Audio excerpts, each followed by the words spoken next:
अर्जुन वाचा अद्यपयते न पश्चान्ति लोभापह चतेश कुल क्षया कृतम दोषम मित्रद्रोहे च पातकम कथम न गएम स्वामवि पापादस्मानि वर्तितुं कुल क्षया कृतम दोषम पापर्षे द्विजनार्दन। हे जनार्दन, यद्यपि लोभ से अभिभूत चित्त वाले ये लोग अपने परिवार को मारने अथवा अपने मित्र से द्रोह करने में कोई दोष नहीं देखते, किंतु हम लोग जो परिवार को विनष्ट करने में अपराध देख सकते हैं, ऐसे पाप कर्मों में क्यों परिवृत? अर्जुन को बोलने का तात्पर्य है कि क्षत्रिय से ये आशा नहीं की जाती कि वो अपने विपक्षी दल द्वारा युद्ध करने या जुआ खेलने का आमंत्रण दिए जाने पर मना करे। ऐसा अनिवार्यता में अर्जुन लड़ने से नकार नहीं सकता, क्योंकि उसको दुर्योधन के दल ने ललकारा था। तो इस प्रसंग में अर्जुन ने विचार किया कि हो सकता है कि दूसरा पक्ष इस ललकार के परिणामों के प्रति अनभिज्ञ हो, किंतु अर्जुन को तो दुष्परिणाम दिखाई पड़ रहे थे, अतः वह इस ललकार को स्वीकार नहीं कर सकता।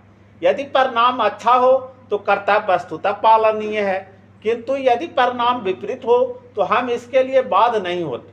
इन पक्ष विपक्ष पर विचार करके अर्जुन ने युद्ध न करने का निश्चय किया। कुलक्षये प्राणस्यन्ति कुल धर्मा सनातना धर्म नष्टे कुलम कृतमधर्मो विभूत वसते। माने कुल का नाश होने पर सनातन कुल परंपरा नष्ट हो जाता और इस तरह शेष कुल भी अधर्म में परिवर्तित हो जाता। वर्णाश्रम व्यवस्था में धार्मिक परंपराओं के अनेक नियम हैं, तो जिनकी सहायता से परिवार के सदस्य ठीक से उन्नति करके आध्यात्मिक मूल्यों का उपलब्धि कर सकते हैं।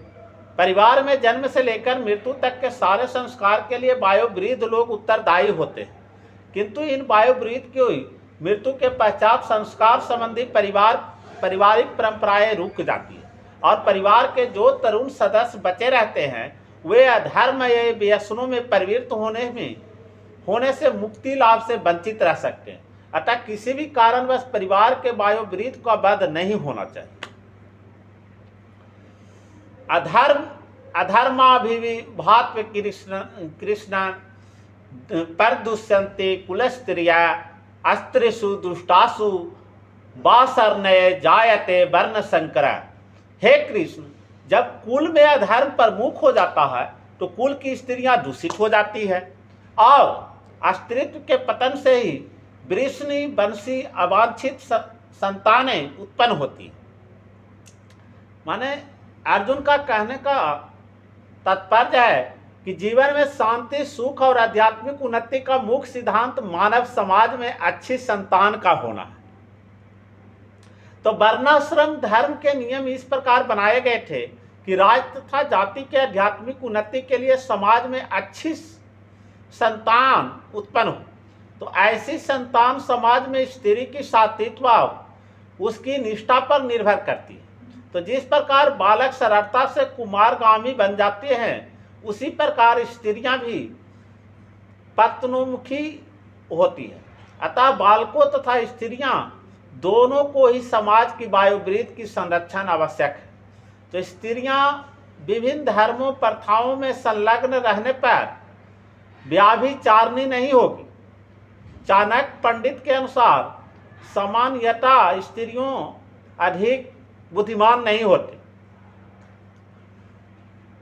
माने चाणक्य पंडित के अनुसार सामान्यतः स्त्रियां अधिक बुद्धिमान नहीं होती, वे विश्वसनीय नहीं है। इसलिए उन्होंने विविध कुल परंपराओं में व्यस्त रहना चाहिए और इस तरह उनके सात्वित्व और अनुरक्ति से ही संतान जन्मेगी जो वर्णाश्रम धर्म में भाग लेने के योग होगी। ऐसी वर्णाश्रम धर्म के विनाश से यह स्वाभाविक है कि स्त्रियां स्वतंत्रता पूर्वक पुरुषों से मिल सके और व्याभिचार को प्रश्रय मिलेगा, जिससे अवांछित संतानें उत्पन्न होगी। निठल्ले लोग भी समाज में व्याभिचार को प्रेरित करते हैं और इस तरह अवांछित बच्चों को बाढ़ आ जाती है, जिससे मानवीय जाति पर युद्ध और महामारी का संकट छा जाता है। बोलिए श्री कृष्ण भगवान की जय। जय जय श्री कृष्ण भगवान की जय। वेदम व्यास जी की जय। भागवत गीता की जय।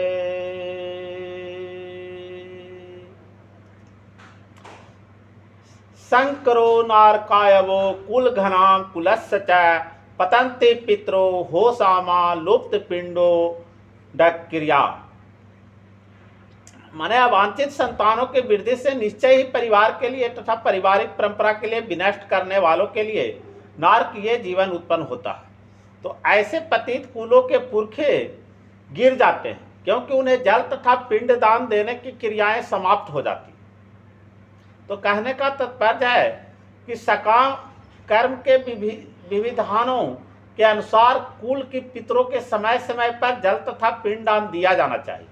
यह दान विष्णु पूजा द्वारा किया जाता है, क्योंकि विष्णु को अर्पित भोजन को उच्छिष्ट भाग माने प्रसाद के खाने से सारे पाप कर्मों से उद्धार हो जाता है।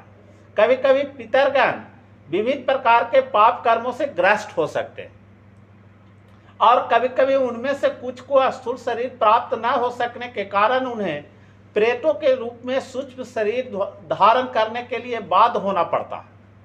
अतः जब वंशज द्वारा पितरों को बचा प्रसाद अर्पित किया जाता है, तो उनके प्रेत योनि या अन्य प्रकार के दुखमय जीवन से उद्धार होता है।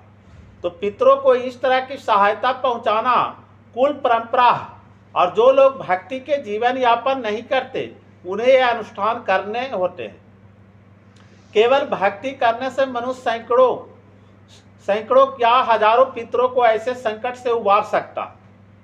भागवत में कहा गया है, देवर्षि भूताप्त निर्नाम पितृनाम न किंकरो नायो मिर्च राजन सर्वाथानाम या शरणम शरणयम गतो मुकुंद पर हृत्य कर्तम।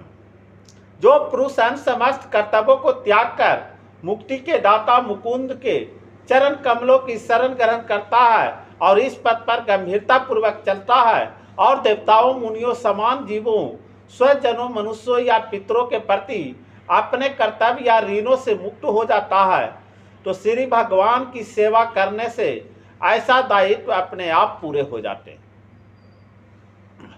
बोलिए वृंदावन बिहारी लाल की जय। जय जय श्री कृष्ण भगवान की जय। जय श्री कृष्णा जय श्री कृष्णा। बोलिए भागवत गीता की जय।